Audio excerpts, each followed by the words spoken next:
পরিচ্ছন্নতা কিন্তু পরিষ্কার পরিচ্ছন্ন রাখার দায়িত্ব খালি হাসপাতালের নয়, সমাজেরও। এখানে কাগজটা চিপস খেয়ে পকেটে রাখুন, কাগজ বিন খুঁজে বিনে ফেলুন, আমরা লাগিয়ে দিচ্ছি ভ্যাট। কিন্তু আমার বাড়িতে তো আমি বিছানা থেকে মাটিতে ফেলি না, তাহলে হাসপাতালে কেন ফেলবেন? হাসপাতালের রাস্তায় কেন ফেলবেন? এটাও আপনার বাড়ি, এখান থেকে আপনি জীবন পেয়ে ফেরত যাচ্ছেন। এটাকে মন্দির মসজিদের মতো পুজো করুন।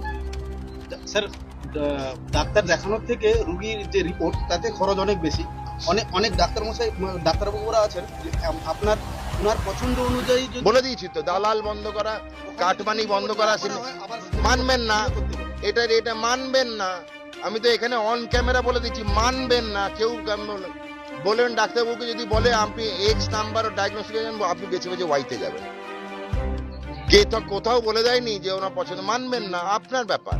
এটা আপনার ফান্ডামেন্টাল রাইট, যেখানে আপনি কোথায় যাবেন।